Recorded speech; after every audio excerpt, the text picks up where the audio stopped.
welcome back to the channel. This is the first part of the roof rack build that we're doing for the Range Rover. We decided to build a roof rack for various reasons, but the first main reason being the fact that the roof racks for the L322 are reasonably few and far between. There are roof bars, things like that, for the actual Land Rover rails and all that kind of stuff, but there's not many kind of expedition-esque kind of roof racks available. There are two main people that make the roof racks for the L322. There's Front Runner, which is quite a common one, which is if you look up roof racks for an L322, it's then they'll come up front. And then there's another one called Outrack, which is really similar to Front Runner from a build perspective. The bracket system's different, but other than that, they're very similar. So I went to buy one of those, and they are quite expensive. Now, that's not to say they're not good value for money, but they are quite expensive, and I didn't really want to spend that much money. So I looked on eBay, found what turned out to be an Outrack second-hand rack, which I went to buy for like 600, 700 quid, and it just didn't come off in the end. It got trashed by the original owner accidentally, and they cancelled the deal. So I looked at whether or not I could possibly build one. And as part of having Frank the Tank was to spend more time with the boys, build things, do more fun things. So we looked at the ways in which the Front Runner and the Outrack racks are actually made, and we decided that we could probably build it ourselves. So what we're going to be doing, and I'll show you in a bit exactly what we're going to be doing. We are using, fall over. We are using this stuff. So this is aluminium extrusion, and although I'm relatively new to this, I have used it in the past for other stuff. I can't exactly remember what though, but it's super strong aluminium profile basically, and then you get to choose different sizes and shapes and stuff like that. And there's a brand of this called 8020, and they kind of came up with it in the early 2000s, I think. But this isn't actually 8020 the brand, this is another manufacturer. You can find it all over the web. It's basically called aluminium extrusion.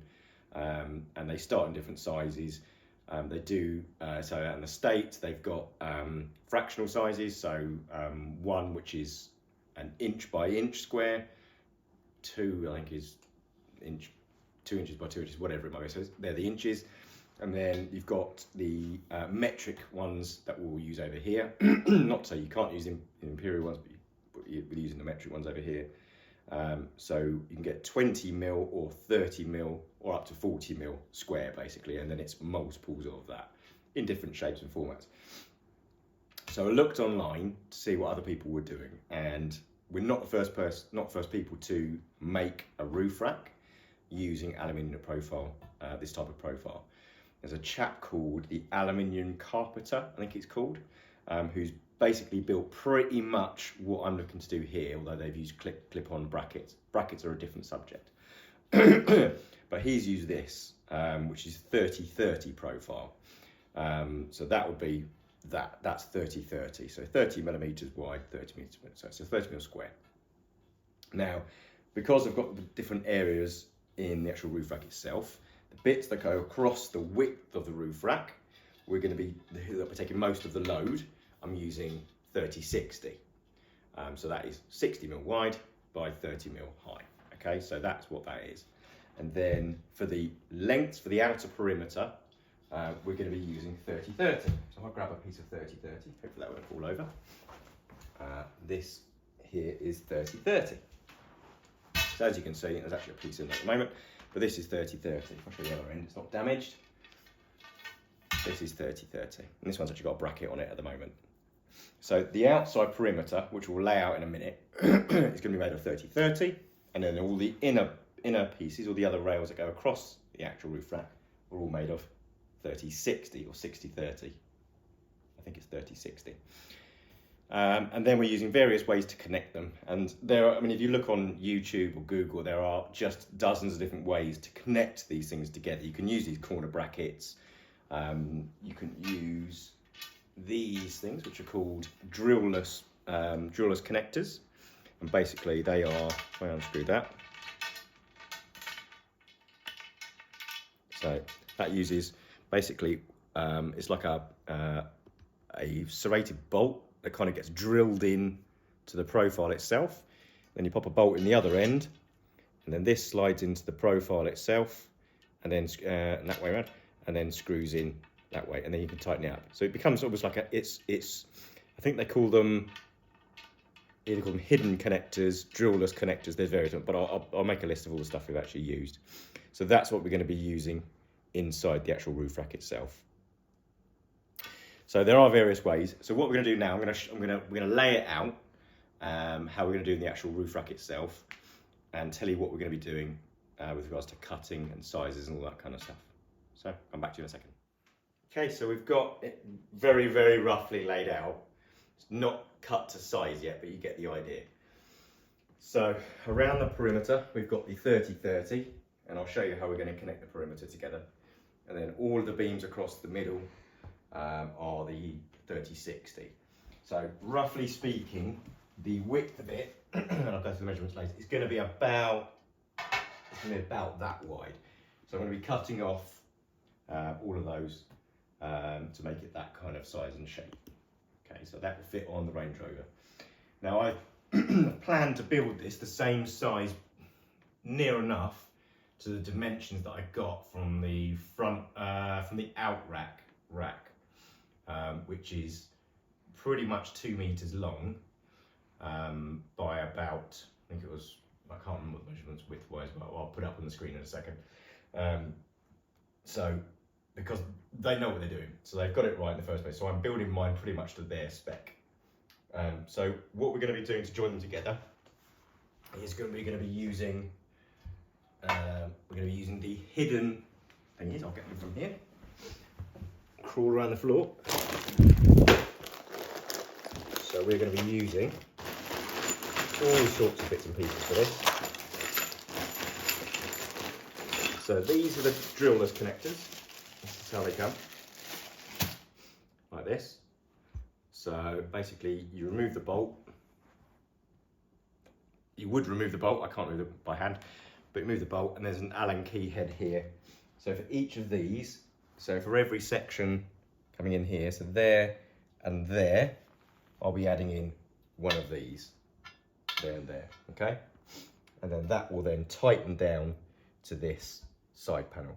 So all of these are going to be connected basically using these. So there'll be two here as you go. So it'll be really, really strong. So that's the middle connectors. The end connectors, I wasn't sure quite what to do because I didn't want it to look just literally square. I'm also quite conscious of wind noise. I have no idea how bad the wind noise is going to be at the moment.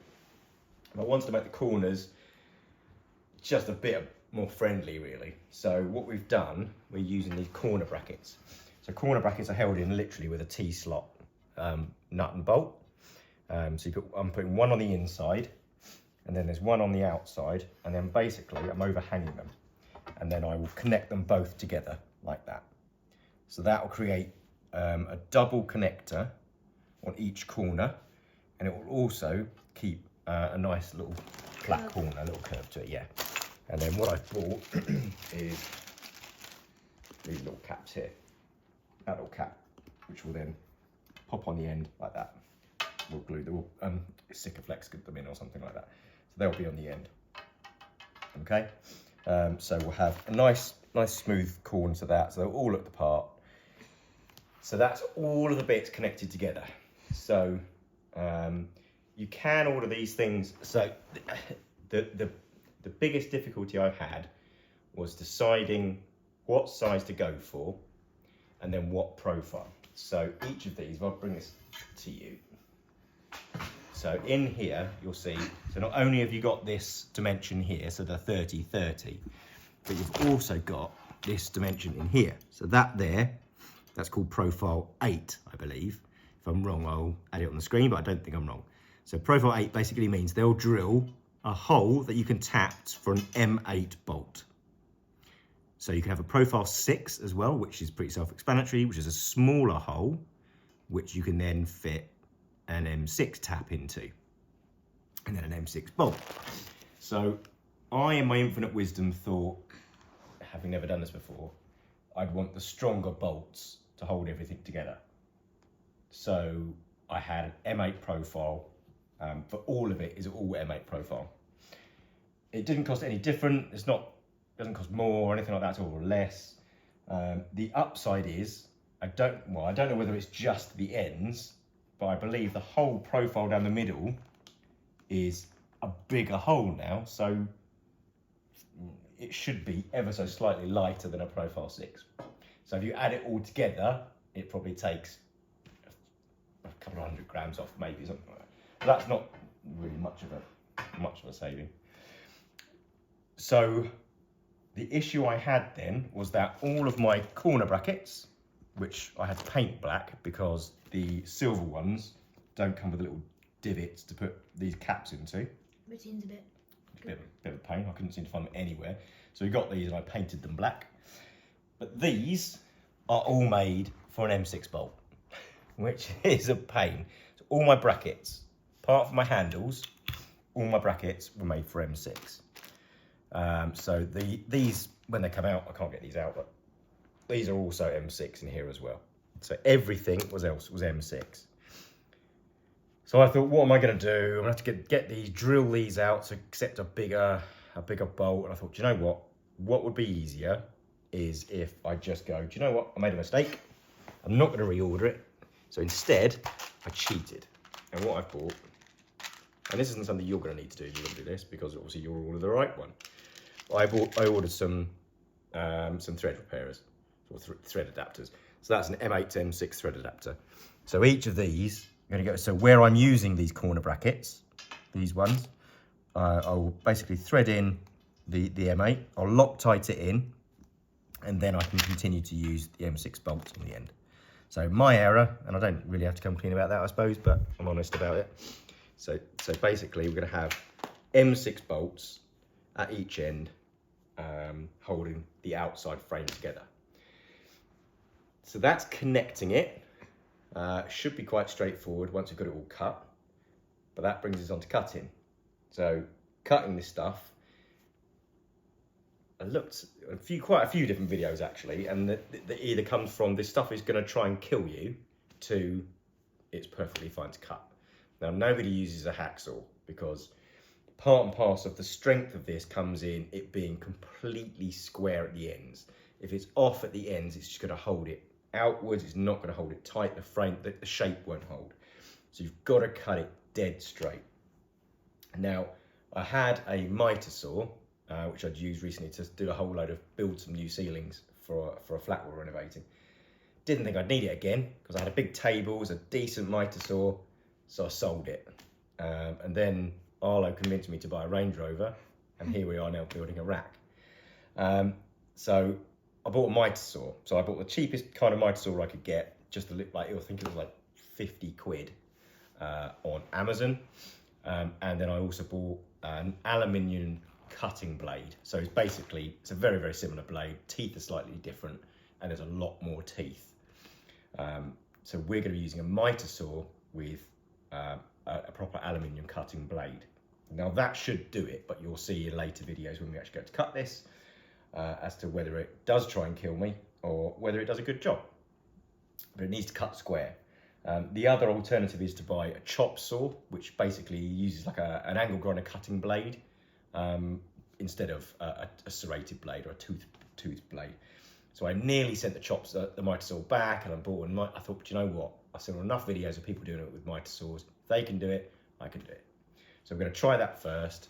So everything's set up ready to go in the garage to actually start cutting this stuff, but I genuinely have no idea how that's going to go. So that's the plan for the actual bed of the roof rack itself. Now there are other things that come into play, and the first thing is the track itself that goes onto the top of the Range Rover. Now the Range Rover has 3 holes which are covered up, so one in the middle, one at each end, down the gutters, that you can undo the grub bolts and then screw in a track system. Now Range Rover or Land Rover have our own track system, but I don't have one of those. So what I was trying to do as a bit of a DIY thing is work out what type of track system, like this T-slot stuff, can I put that onto the roof itself, and I stumbled upon stuff called Unistrut. So there's a few people that have built their entire roof racks out of Unistrut. It's not the prettiest thing in the world, and I don't really like working with that much steel. This aluminium is a fair bit lighter. Got to keep the weight down off that roof for the Range Rover. I can only take 100 kilos on the roof. So went for aluminium extrusion instead. So for the track system, I looked at using Unistrut just for that. Looked at Unistrut, wanted it in black, wanted it either anodized or decently powder coated, and by the time I added it all up, it was going to cost me about 60 to 80 pounds per strip, per 2 metre strip of Unistrut. I didn't do a lot of hunting, but that's basically what it was going to cost me. So I kind of accepted that's what it was going to cost me. And then I happened to look on the Front Runner website and saw, when I broke down the Range Rover kit, it was made up of 3 pieces. The bed, so the slimline bed itself, so this kind of thing. It was made up of the brackets, or the feet, I think they call them the feet, and it's made up of the track system. Now you can buy the track system on its own, because it's a universal system. And it worked out, delivered from Germany, about 180 quid, 160, 180 quid. So I thought, why on earth would I try and make my life difficult by using something else that's not really made for it? Instead, I bought Front Runner system. So this is the actual Front Runner system itself. Here. And as you can see, it's been pre-drilled. So I'll put it out for the moment. So it's been pre-drilled in a few places. So one at the end, one there, one there, one there, one there. Now the middle one happens to be bang on where I need it to be for the Range Rover, and the M ones need to come in slightly. So I am going to re-drill that and get that in properly. I won't be needing these ones at all. So this system's great. It's contoured. It just looks nicer than just using Unistrut, to be honest, and it saves me a job. It's been nicely coated as well. So that is going to be underneath the actual bed itself. This is what's actually going to attach to the Range Rover itself. The next thing was the feet. So I'll explain to you the feet in a minute. But the biggest issue I found was because the sliding pieces of metal that have the bolts that come with these, that come from Front Runner, come with the feet kits, not the rail kits. So I did inquire to Front Runner to see whether I could buy the feet separately as well. They won't let you do that. So unless you can prove that you've already got a Front Runner roof rack, they will not sell you them as spare parts. You can buy the track, and it actually comes with a rubber gasket as well, which is another added bonus as well, which the Unistrut didn't. So it's all like contoured rubber profile that goes underneath this. But it didn't come with the sliding bolts. So I then had to look around for what on earth is going to fit in that, and it's roughly a 20 mil gap in there, and about 7 mil up. So I looked around for ages. I ordered one little track system from Front Runner, but I got the wrong one. It's a T-slot Front Runner system, so they go in here, which I'll probably use at some other stage for attaching something to the rack itself. But eventually I realised that because of the size and shape of this is actually very much like Unistrut. It's their kind of take on it. So what I actually did was to buy some Unistrut nuts, sorry. So this is in fact a Unistrut nut here, these things. Now, I think in Unistrut they go that way, I think, pretty much. And then these little serrated areas here, they attach underneath. But as it happens, these fit perfectly well in this way, sliding in like that. Absolutely perfect. Now, when they turn up, if I've got you sitting on, here they are, here. When they turn up, you might not be able to see that, but these edges, you probably can't see, but these edges here, they stick out. Where they've been squeezed, they stick out here and here, there and there. So they don't fit down the actual profile, get stuck. So just a little bit of filing with a metal file, literally just to take off those edges, and you get a really nice, smooth system, which is absolutely perfect. So that now slides it in there, absolutely bang on. And then just for the sake of showing you what this is, actually, let's take that off for the moment.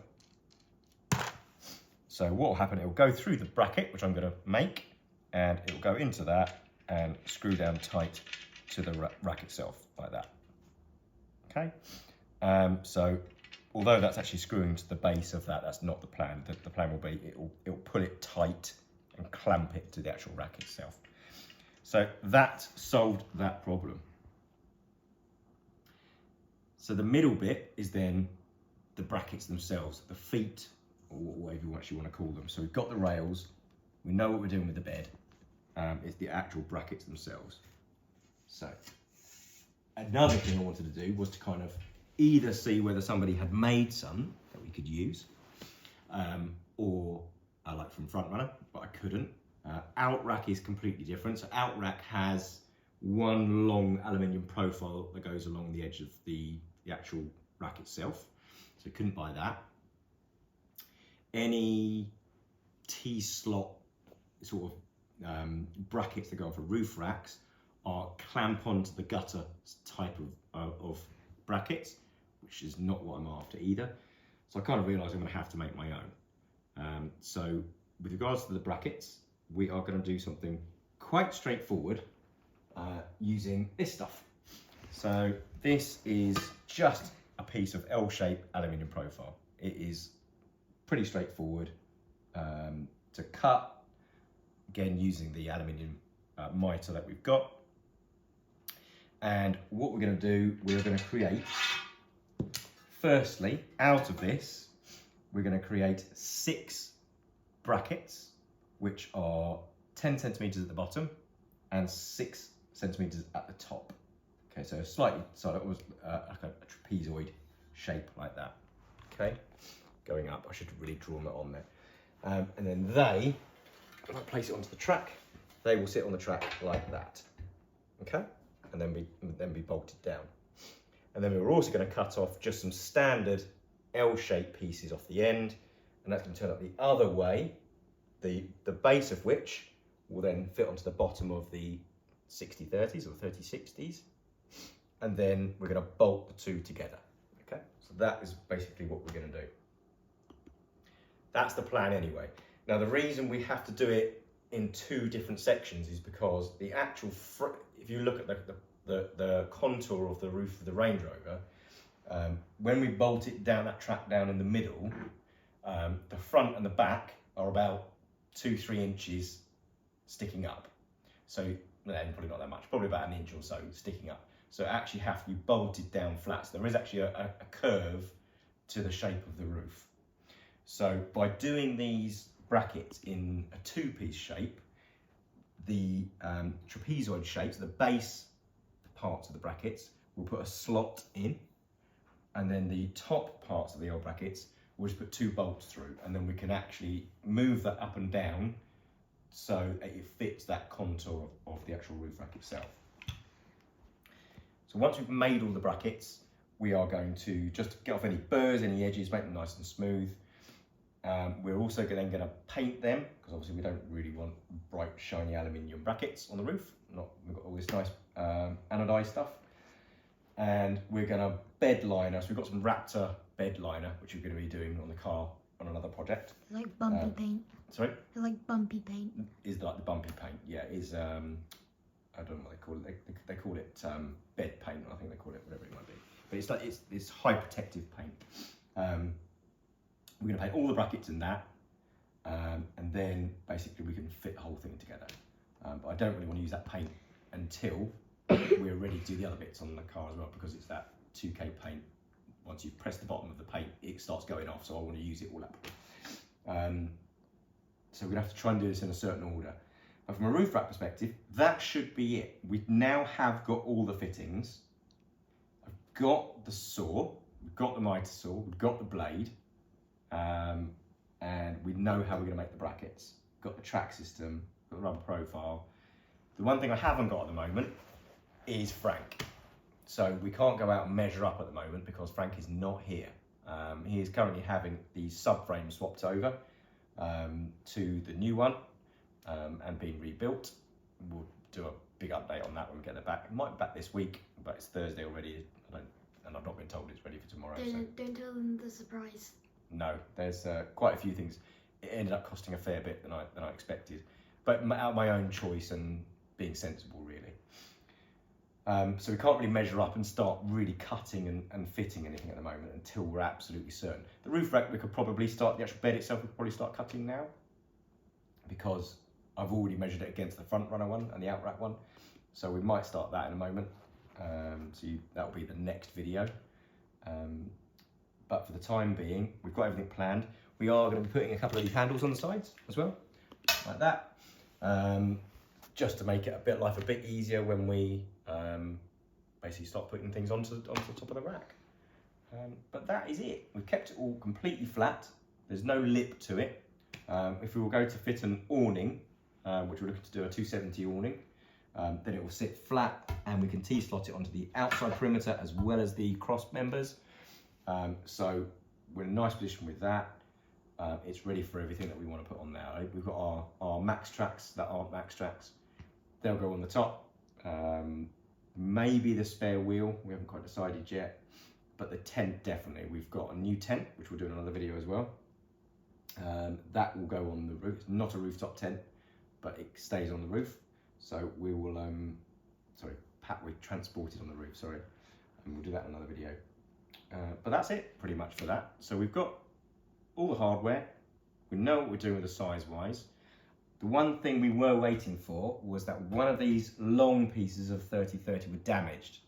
So we have been waiting for another piece to be delivered from Portugal. So we bought this from a company called Rig, who turned out to be in Portugal. We've been trying to buy the cheapest possible place to buy black 30-30, and it ended up being Portugal, weirdly enough. It probably shouldn't be, but that's just the way it is. Now, if it was the bare aluminium, bare silver, buy it cheaper in this country. But don't buy it on eBay or Amazon, nothing like that at all, because you're paying a fortune for it. Go online and find, there are loads of different places that actually do sell it. But Rig happened to be the company that sold the black stuff the cheapest for me at the time. With import duty, it probably didn't cost me much less, actually, to be fair. But shop around for it. I think that's it. So that's the bed, the track, the brackets, the hardware. I think that's it. Yeah. So the next video, which will follow up to this one, we will be starting to cut the profile and to actually start putting the bed together. And fingers crossed that comes together without too many problems. If you want to stay up to date with what we're doing with this project, because there's no doubt there's going to be some tears, please subscribe to the video and like this video, click the bell, and we'll keep you updated to the next part in this project roof rack. Thanks very much.